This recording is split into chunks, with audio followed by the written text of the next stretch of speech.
Voilà, bonjour à tous, merci de nous avoir rejoints. Je propose que nous commencions. Je vais d'abord vous présenter mes invités. Je vais peut-être présenter d'abord la personne qui aurait dû nous rejoindre, mais qui n'est pas là.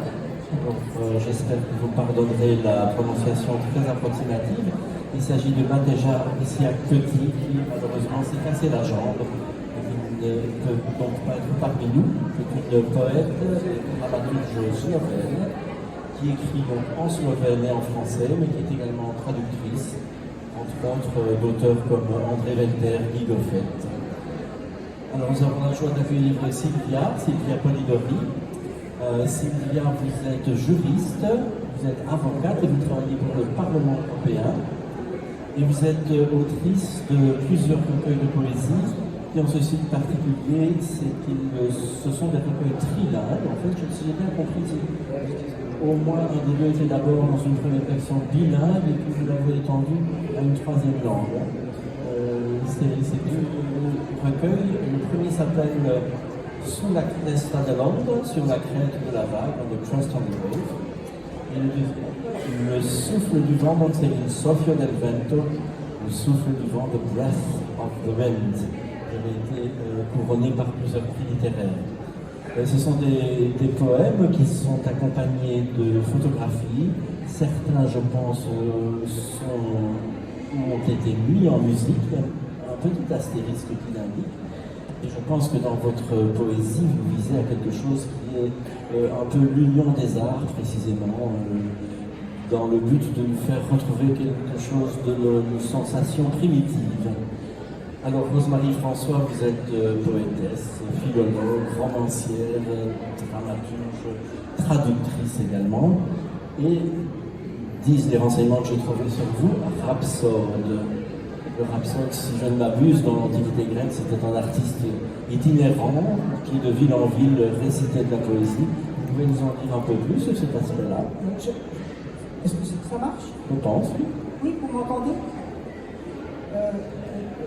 Je ne suis pas comédienne, je n'ai pas de diplôme de comédienne. Je ne suis pas récitante, je dis rarement les textes des autres si on me le demande. Je me dis, quand je suis sur scène avec mes poèmes ou ceux que je traduis, que suis-je? Et j'ai trouvé ce mot rhapsode, très bien expliqué ici, mais dont l'étymologie est la personne qui coud les poèmes. Comme j'aime la couture et la poterie, j'ai trouvé que ça m'allait bien. Ça vous va bien, effectivement. Sylvia, puisque j'ai vu que vous-même disiez vos poèmes en public, est-ce que le mot rhapsode, ça vous conviendrait également? Oui, même si je dirais, voilà, j'ai participé dernièrement, ça fait 2 semaines, et j'ai présenté justement mon nouveau livre de poésie sur l'amour, toujours en 3 langues, Le souffle du vent, en Italie, au théâtre des écrivains. Et le président de la Fédération italienne écrivain, le professeur Natale Antonio Rossi, a décrit en fait ma façon de m'exprimer. Mélologue. Le mélologue vient de mélodie, donc mélos en grec ancien, donc musique, et monologue. Monologue, c'est un monologue, donc parler. Et cette forme artistique était surtout développée dans la deuxième partie du XVIIIe siècle. Donc aujourd'hui, c'est complètement oublié. Mais il a remarqué qu'après ma lecture de poésie que j'ai fait avec une maître de guitare, maestro de guitare, en fait, c'était un mélologue véritablement. Donc ce n'est pas de la musique qui accompagne la poésie, mais c'est ce que j'aime définir c'est dans la même vague de mon livre, c'est la même vague d'émotion. Donc l'émotion qui est décrite dans la poésie et donc dans la lecture de la poésie, mais en même temps dans la musique. Donc la musique et les paroles sont une seule chose. Et pour curiosité, aujourd'hui, je n'ai pas l'opportunité de lire avec de la musique, mais peut-être que je lirai aussi. Mais je vous invite à visiter mon canal YouTube, Sylvia Polidori Poésie. Et là, vous trouverez beaucoup de présentations que justement j'ai fait avec la musique. Et ça rend l'idée de cette mélologue. ça c'est avec les différents instruments musicaux. J'essayais avec beaucoup d'instruments, le piano, la guitare, le mandolin turc, le clarinet, beaucoup d'instruments. Voilà, donc c'est exactement ça. Oui. Eh bien moi, je préciserais que quand je dis de la poésie en scène, j'aime beaucoup qu'il y ait de la musique entre les textes, mais pas pendant. Parce que pour moi, la poésie, c'est la musique de la langue. En fait, je me corrige un peu de ce que je dis. En effet, je suis tout à fait d'accord. Donc, ce n'est pas musique, ça ne doit pas être nécessairement au même temps, mais quand même suivre la même émotion. Donc, à la fin, le résultat, oui, une émotion ensemble, poésie et musique. Oui. La lingua italiana è ancora più musicale. Je dois pas être Excusez-moi, oui. Je ne suis pas rhapsode, mais je vais quand même essayer de lancer le débat qui nous occupe aujourd'hui, qui est une question évidemment très complexe, très ardue, c'est la traduction de textes poétiques. Je voudrais peut-être commencer, pour lancer ce débat, par une petite anecdote personnelle, si vous le permettez. Il y a quelques années de cela, je ne me souviens plus quand, mais je dois m'être inscrit sur le site qui s'appelle Academia, en précisant mes centres d'intérêt, donc la traduction et la littérature, et je reçois toutes les semaines des fichiers PDF sur ces sujets. L'ennui, c'est que je reçois tout le temps les mêmes. Et il y en a un en particulier qui m'a frappé, je l'ai encore reçu hier, et pourtant je l'ai déjà reçu au moins une cinquantaine de fois, qui s'appelle « Intraduisibilité de la poésie ». Alors, évidemment, j'ai mis des mois et des mois à oser l'ouvrir, tout simplement. Et peut-être pour la raison suivante, c'est que dans le titre, il n'y avait pas de point d'interrogation. C'était intraduisibilité de la poésie tout court. Alors je voudrais vous demander, au fond, est-ce que vous seriez tentés, Rose-Marie et Sylvia, de rajouter le point d'interrogation ou bien de nier le titre? Non, j'ai envie très brièvement d'intervenir parce que pendant 17 ans, j'ai animé, je vous demande pardon, j'ai animé des ateliers de traduction littéraire, surtout la poésie et la petite prose difficile, à l'Université de Liège, en 3e cycle, de l'allemand vers le français. Mais je traduis aussi d'autres langues. Et au premier cours, je disais à mes étudiants, vous le savez, la poésie est intraduisible. Et maintenant, au travail. Dire que c'est impossible, mais c'est obligatoire. On peut le voir comme ça, mais bon, j'aurais une autre explication, mais pour répondre à une autre question, j'imagine, qui va venir après celle-ci. Sylvia, qu'est-ce que vous en pensez? Alors, vous traduisez vous-même, hein, tout à fait. Alors, d'accord avec le titre. Oui, il faut que je fasse une première introduction de ma vision de la poésie, après, parce qu'il faut aujourd'hui surtout définir les choses d'abord et après on sait de quoi on parle. C'est comme de la traduction. Donc le mot, ça signifie des choses, mais parfois le même mot peut être entendu différemment. Donc, alors, en effet, moi, je suis un cas particulier, je pense, parce que j'écris de la poésie en 3 langues. Et la langue dans laquelle j'écris, c'est la langue d'inspiration. Mes amis qui sont ici le savent. Parce que si à un certain moment je suis inspirée, par exemple, par vous maintenant, j'écrirai un poème en français. Si je suis en Italie, dans un environnement italien, je le ferai en italien, c'est ma langue principale. Ou en anglais. Bien sûr, je peux le faire dans ces 3 langues parce que je le maîtrise bien. Pour l'anglais et le français, après je fais réviser mes poèmes, parce que je ne suis pas de langue maternelle française ou anglaise. Mais donc, j'écris dans les 3 langues. Et alors, ce que je fais dans mes ouvrages, dans ma publication, je traduis moi-même dans les autres langues. Donc, par exemple, le 2e livre a été écrit complètement en italien, et je l'ai traduit moi-même en français et en anglais. Et après, je l'ai fait réviser par 2 jeunes, d'ailleurs, que je ne vois pas ici, peut-être ils arriveront, je ne sais pas parce qu'ils voulaient venir. Et l'autre livre, les premiers, étaient écrits moitié plus ou moins en italien et moitié en anglais. Et après, j'ai décidé de les traduire en français.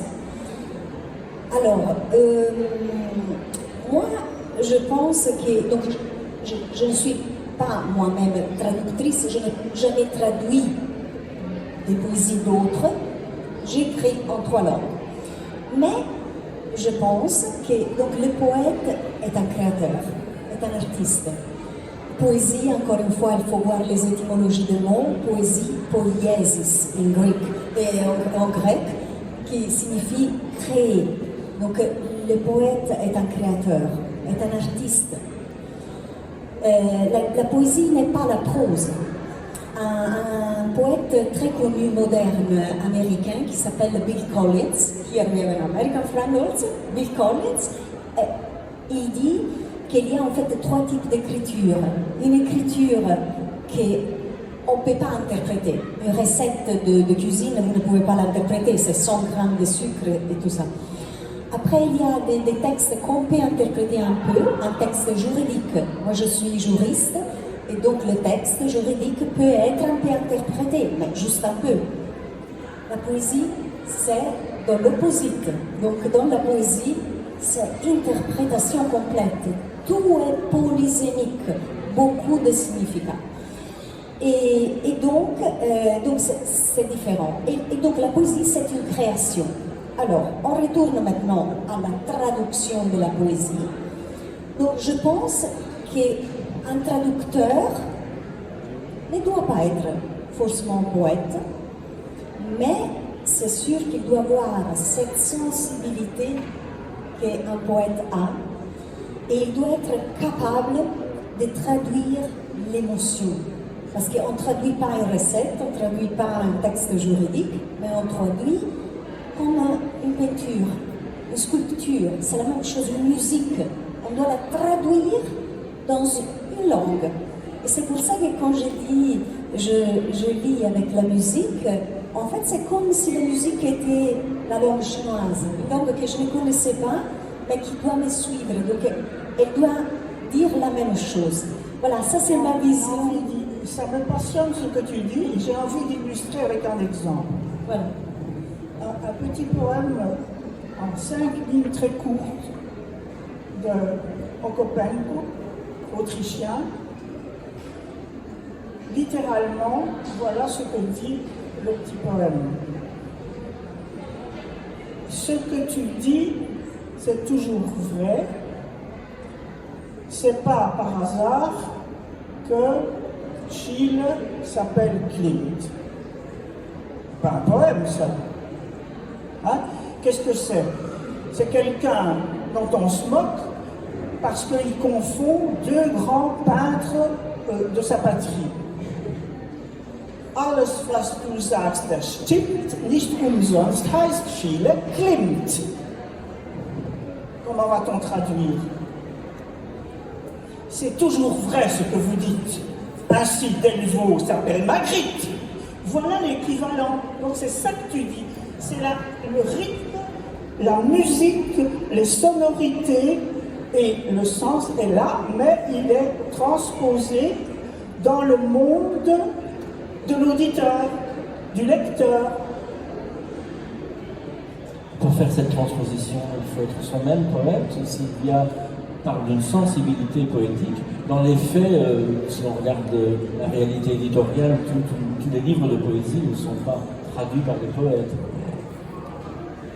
Alors, vu que Rosemary a fait un exemple, je l'adore vraiment, cet exemple, et je propose un autre exemple.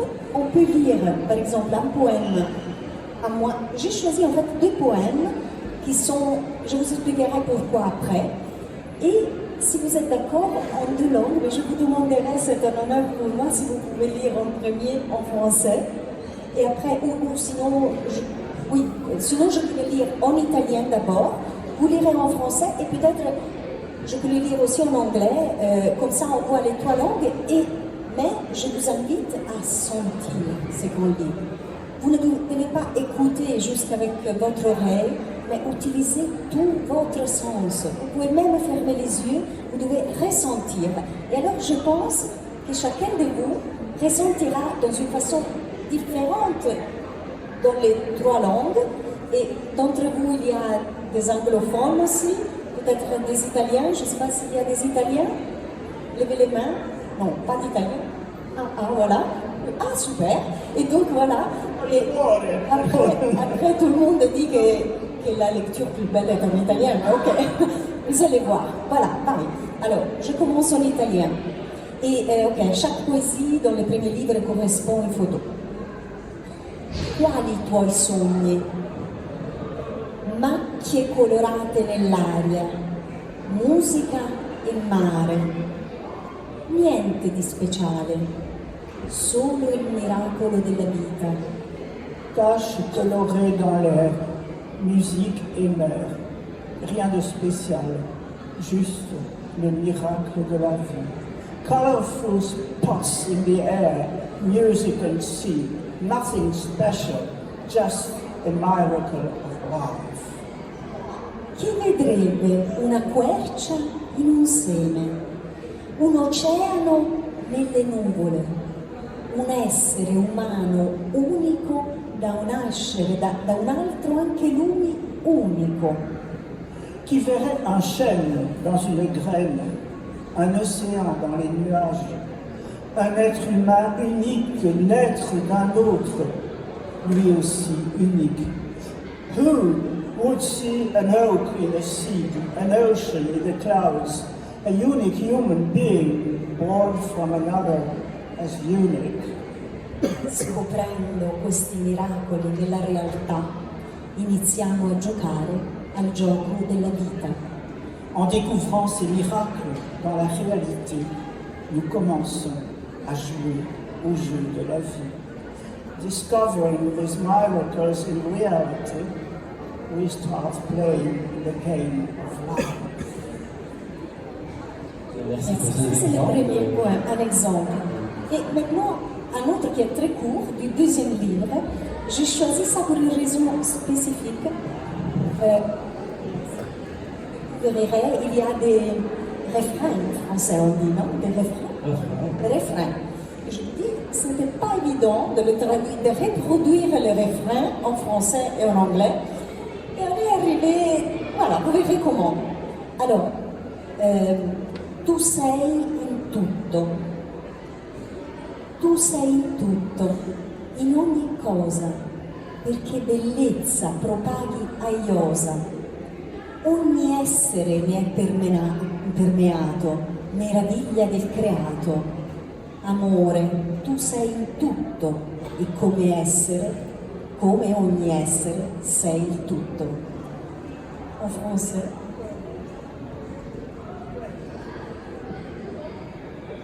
Tu es en tout. Tu es en tout dans chaque chose, pour la beauté que tu exposes. Chaque être s'empreint d'elle et sans exception, merveille de la création. Amour, tu es en tout. Et comme chaque être, tu es le tout. Voilà. And then there is also the English version. Shall I read it? Okay, we skip it. Okay, je lis aussi en anglais. You are in everything, in each thing, for that you may spread beauty overflowing. Every being is one with it in permeation, wonder of creation. Love, you are in everything, and like every being, you are everything. Voilà, ça sont des exemples que je voulais donner en concret parce que il y a une liaison, je ne sais pas si vous êtes d'accord, avec la culture que chacun a. Parce que chacun aussi, la langue fait partie de notre culture et fait partie aussi, c'est comme, selon moi, vous savez, les claviers de l'ordinateur, quand on touche une lettre, c'est différent dans les différentes langues, donc ça touche différemment dans nous. Et donc la poésie et la traduction doivent être, selon moi, capables de reproduire la même émotion, mais avec en touchant des touches différentes. Mais le résultat doit être le même. J'ai envie de jouer les avocats du diable pendant quelques secondes. Le bon sens commun nous fait dire qu'effectivement, il faut être poète pour traduire la poésie. si on adopte, on imagine que l'on adopte pour quelques secondes ce point de vue, est-ce que ça nous apprend quelque chose sur ce qu'est la poésie, puisqu'on ne demande pas au fond à un traducteur de roman d'être romancier? Pourquoi faudrait-il spécifiquement qu'un traducteur de poésie soit poète? Est-ce que ça nous apprend quelque chose sur l'essence même de la poésie? Je repensais à l'occasion de cette question à un livre que j'avais lu quand j'étais étudiant, Structure du langage poétique de Jean Cohen. C'était un livre merveilleux. Et il prenait en revue toutes les stratégies que mettait en place le texte poétique, qui n'est pas toujours identifiable à des formes métriques, par exemple. Et il en arrivait à une conclusion en forme de la palissade, qui était au fond, la poésie, c'est la non-prose. C'était un peu dommage que ça se termine de cette manière, alors que l'analyse est très brillante. Mais est-ce qu'on apprend quelque chose sur ce qu'est la poésie, en partant du principe que ça demande des qualités spécifiques au traducteur? Le traducteur de poésie doit disposer de qualités spécifiques qui n'appartiennent pas donc à tout le monde chez les traducteurs. Je commencerai par évoquer Paul Valéry. Il a écrit toute écriture et traduction. Donc écrire, c'est déjà traduire. D'un original inaudible, mais bien présent, ou mieux, c'est traduire d'un original inexistant, mais soudain parfaitement audible, qu'il suffit de transcrire en l'écoutant avec le cœur, de tout son corps, en l'écoutant de tout son être. Et qui a dit, j'ai oublié, mais quelqu'un va me le rappeler, pour traduire la poésie, il faut devenir l'auteur, c'est-à-dire qu'il faut entendre le battement de cœur de l'auteur. C'est pas... Qui est-ce qui a dit ça? Je n'ai pas le moindre idée, je l'ai dit. Oui, exactement. Mais tu te rappelles qui a dit ça? Ah non. Mais je le sens, le battement de cœur. Même quand je traduis ma même poésie, exactement, c'est l'émotion. Donc c'est l'émotion qui doit être exprimée dans une autre langue. Simplement, c'est simple à dire. C'est la même émotion exprimée dans une autre langue. Mais ce n'est pas évident à le faire, ça c'est sûr. Et c'est un travail, au moins pour moi, par exemple, avec les gens qui révisent mes textes, et parce qu'ils me posent des questions. Par exemple, ils me disent, oui, mais qu'est-ce que tu as voulu dire ici? Et moi, je ne décris pas exactement ce que j'ai voulu dire, mais je décris ce que j'ai senti. Donc, ce que j'ai communiqué, ce que j'ai notre prof de, pardon, cosa ho tirato fuori da me, ce que j'ai vu notre prof de littérature néerlandaise à l'université de Liège, il me disait un texte est un texte et une moet zich aan de tekst houden. Donc tout est dans le texte, c'est pas la peine de tourner autour, quoi. Mais je voudrais faire part d'une expérience qui m'est revenue en mémoire suite à la préparation de cette séance. Le jour où, enfant, à l'école primaire, j'ai appris à écrire le mot pied. Je suis rentrée de l'école en regardant mes chaussures et en scandant « Mais P-I-E-D-S, mais P-I-E-D-S, mais P-I-E-D-S ». Et voilà, j'avais pris le rythme pour l'orthographe. Vous voyez? Bon, pardon, merci. C'est très lié à la poésie, parce que le deuxième exemple que je voulais faire, justement, les refrains. Donc, reproduire un refrain, selon moi, parce que c'était ma première expérience. Alors, c'est un exercice, si on veut, musical. Parce que les refrains, c'est de la musique. Donc, il n'y a rien d'émotif dedans, d'émotion. Mais, je ne me suis pas forcée à reproduire le refrain. Moi, je me suis dit, je veux, parce qu'en italien, j'avais écrit avec des rimes, on rime, on ne dit pas des refrains, on dit des rimes, ou des refrains, ok? Et donc, je me suis dit, si j'arrive à traduire l'émotion aussi avec un refrain, c'est sympa, parce que le refrain, c'est le moins sympa. Et dans un livre, avoir un livre de poésie, normalement, moi, je n'ai pas de refrain, mais parfois, avoir des refrains, ça donne un peu de musique, un peu de mouvement, un peu de rock dans la poésie. Et donc, je me suis dit, si j'arrive à reproduire l'émotion aussi avec les refrains, tant mieux. Mais parfois, je ne suis pas arrivée. Vous verrez, dans mon livre, il y a des très beaux, selon moi, des poèmes que j'aime, avec refrain en italien. Il n'y a pas de refrain en français ou en anglais. Parce que parfois, je suis réussie en français, pas en anglais ou vice-versa. Parce que moi, je donne la priorité, justement, à la traduction qui est strictement liée à l'émotion. Ça fait un refrain. Donc, parce que la traduction est importante. Donc, reproduire l'émotion. Pas la technique, les mots, Il faut produire sur l'auditeur-lecteur une émotion comparable à celle de l'auditeur-lecteur de la langue source. Exact, parce qu'il y a entre nous des gens, la plupart de nous, je vois un ami ici qui par exemple est bilingue avec l'italien, français-italien, mais il y a des gens qui parlent qu'une langue. Alors un Français qui parle juste le français doit être capable de profiter la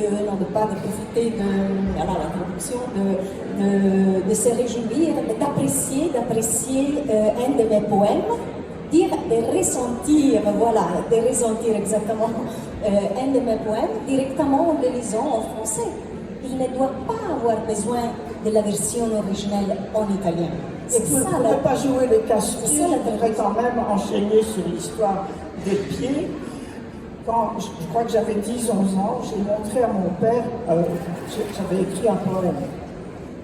Alors il me dit, oui, c'est bien, c'est très bien rimé, mais tu dois surtout compter tes pieds. Écoute, 1, 2, 3, 4, 5, 6, 7, 8. Allez, répète. 1, 2, 3, 4, 5, 6, 7, 8. Il ne suffit pas de mettre la rime. Pour revenir à Paul Valéry, lui-même avait dit que ce Pierre Marin était né du rythme du décasyllabe, pas d'idée préconçue, un sujet à développer. C'est la musique du décasyllabe avec sa découpe en 4 et 6 qui avait la mer, toujours recommencer. Et le vent se lève, il faut tenter de vivre, évidemment. Voilà. Pour rester dans Valéry, qui établit cette équivalence entre l'écriture et la traduction, je suis tenté dans 2 vers que vous avez écrits et qui m'ont vraiment frappé, qui sont extraits de votre recueil Portrait de l'avenir en passant, de substituer peut-être le mot écrire ou le mot traduire au mot écrire que vous avez utilisé. Vous dites dans un de vos poèmes, en conclusion, comment peut-on écrire si vrai sans brûler son visage? Est-ce que vous m'autoriseriez, peut-être avec l'aval de Valéry? C'est vous. Hein, je crois que c'est à la page 11 de ce recueil. Hein. Donc, voilà. Comment peut-on écrire si vrai sans brûler son visage? Avec l'aval. C'est de l'avenir en passant. Voilà, oui, je crois que je l'ai amené du coup.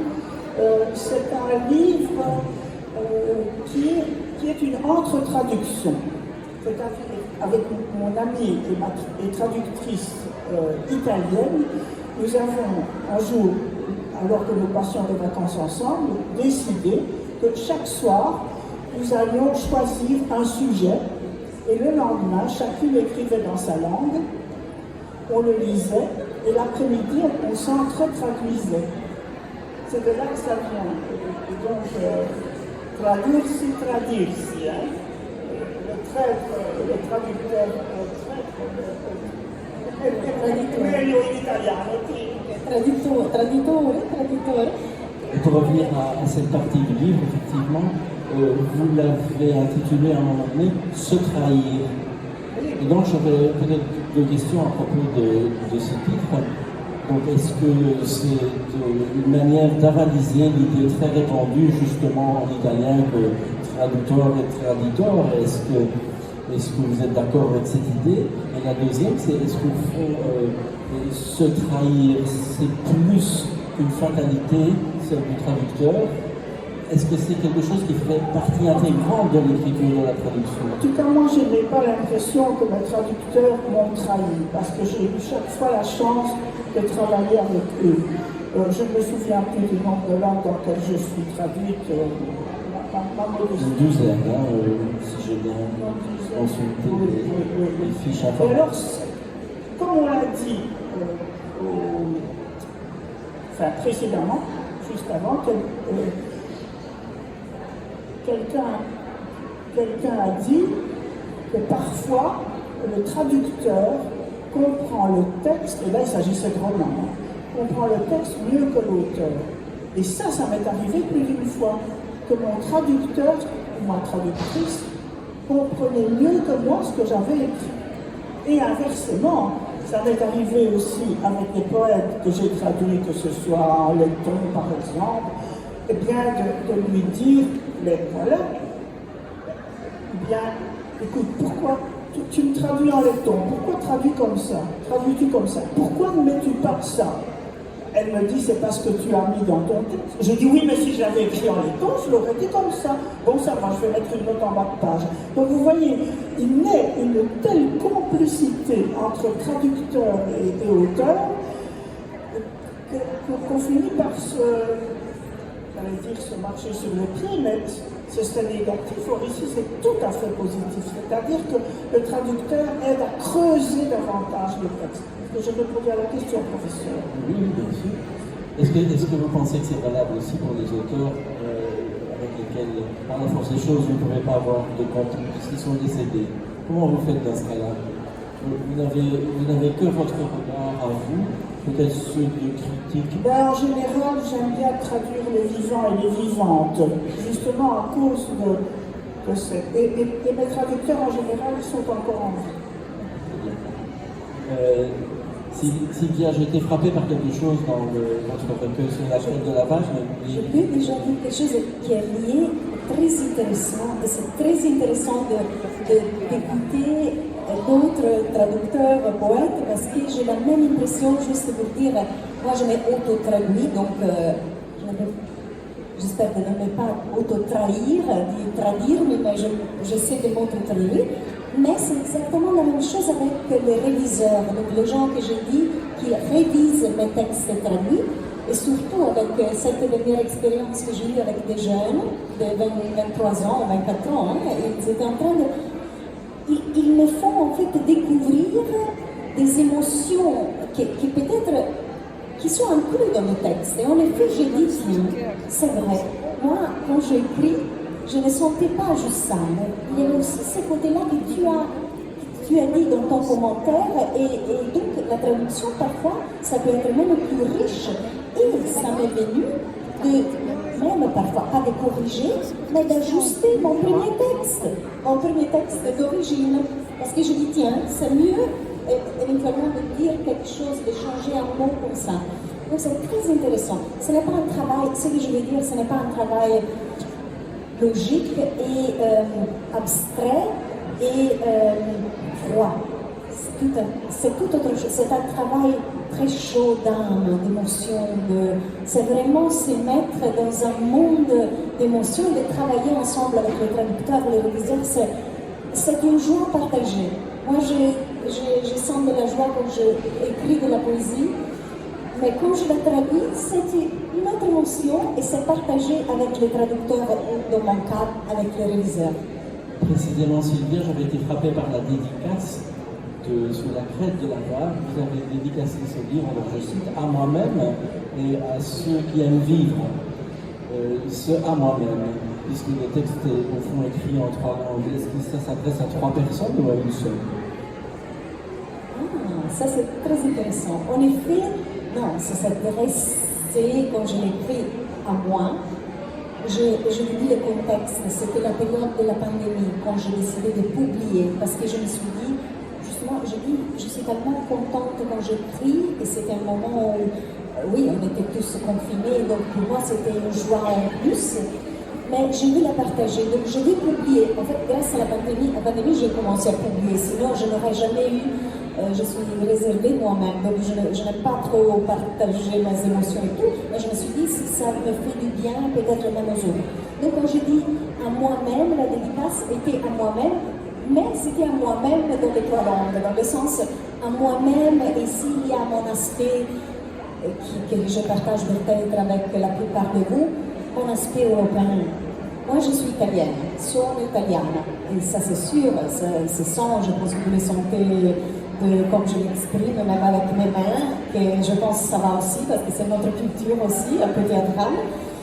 Mais je suis aussi fortement devenue, après 20 ans que j'habite à l'étranger et que j'habite en Europe, à Bruxelles, à Prague, européenne. Donc ces trois langues sont strictement liées à mon expérience de vie, de travail dans les institutions européennes et de partage avec des gens, des Français, des Anglais, des gens qui parlent des langues différentes. Donc je pense que oui, la dédicace, je l'ai fait à moi comme Sylvia aussi européenne du point de vue linguistique et culturel. Donc nous sommes du même village. Parfois, je dis aux personnes, vous connaissez le nom de mon village? Non. Europe. Mon village, c'est l'Europe. Plurilingue. Tout à fait, c'est très beau que vous mentionnez. Vous ne dites pas, parce que vous voyez, les traducteurs sont très précis. Elle n'a pas dit ma ville, elle n'a pas dit mon pays, elle a dit mon village. Et je pense qu'elle est allée. Oui, au malaise. Voilà. Oui, non, mais c'est parfait parce que ça va juste au cœur des choses et au cœur de l'Europe. Je pense que l'Europe, avant d'être une grande Europe institutionnelle, l'Europe est maintenant.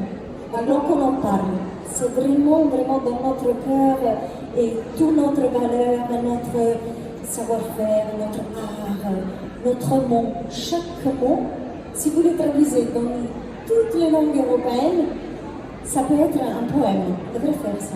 Un poème européen avec tous les mots de toutes les langues européennes. Parce que chaque mot, c'est un monde. Donc, c'est un village, c'est un monde dans un village. L'Europe, je pense que c'est un peu comme ça. C'est un monde dans un village. Je voulais citer à propos du concept grande langue et petite langue. J'entends encore feu ce merveilleux poète breton, Maris Chaklas, déclarer en public: Courir la littérature, mais es valodas nav. Là où il y a une grande littérature, il n'y a pas de petite langue. Et je vous jure qu'en parallèle avec mes ateliers à l'Université de Liège, j'enseignais le néerlandais dans les classes terminales d'un atelier de Liège. Alors, le flamand, c'est pas beau, hein, madame. Et je lui ai dit, vous savez l'espagnol? Ah, oui, ça. Et la jota. Il n'y avait jamais pensé. Alors, quand ils arrivaient, je les faisais coucher sur le banc, ne prenez rien, écoutez. Het licht is rond en rood naar alle kanten. De bergen op en af, de dalen door, de wezens in en uit en langs de planten stijgt het de bomen in en gaat het alles voor. Je vous épargne le reste du poème parce que je sens que le présentateur tape du pied par terre. Mais, une fois, quand je leur ai dit ça va, alors ils sortent de leur torpeur et j'entends au fond de la classe: oh madame, je ne savais pas qu'il y avait de belles affaires ici en flamand. Voilà, il avait compris la beauté de la langue grâce à la poésie. Je crois que je ne suis pas trop sortie du contexte. Non, absolument pas. Merci, c'est punctuel. Rosemary, je voudrais bien que vous ne quittiez pas avant d'avoir peut-être répondu à cette question à propos de votre verre, parce que vous avez un peu esquivé la question. Moi, j'ai lu chez vous comment peut-on écrire si vrai sans brûler son visage. Mais est-ce qu'on pourrait dire, on remplace écrire par traduire? Comment peut-on traduire si vrai sans brûler son visage? Est-ce que vous me donnez le droit de faire, oui, mais dans la lignée de Valérie, cette petite conversation? Est-ce qu'on sort en fait que la traduction est impossible, traduire la poésie c'est impossible, je dirais. Écrire la poésie c'est impossible. Moi, je ne vois pas la différence entre écrire et traduire. La traduction, l'écriture, c'est déjà une traduction. C'est une pirouette, mais c'est mon avis et je le partage. Non. Bien, je pense que l'heure est écoulée, donc merci à vous deux de vous être prêtés à ce débat. En guise de conclusion, je pourrais peut-être citer une phrase d'André Dhôtel que j'aime beaucoup. Dans un de ses romans, un personnage dit à un autre: il n'y a pas d'avenir dans la poésie. Et l'autre répond: il y a mieux que de l'avenir. Alors ce mieux que de l'avenir, est-ce que ce serait la traduction? Tout à fait. Je pense que la poésie est l'avenir. Ou que la poésie, c'est sûrement un bon moyen pour améliorer notre avenir. Et je le dis surtout aux jeunes que je vois ici. Notre langage aujourd'hui est devenu très automatique, je dirais. Avec un smile, on communique avec des smiles ou des émoticônes. Moi aussi, je le fais parce que je suis pressée par le temps et tout. Mais je vous invite à trouver le temps de ralentir et de réfléchir que dans un monde, il y a un monde. Et donc, d'exploser tous les choses, le langage technologique, parce qu'il faut retourner au langage humain. Et surtout le fait aussi que les jeunes abordent la poésie dans les classes par l'écrit. Or, ça c'est déjà la traduction d'une traduction d'une traduction.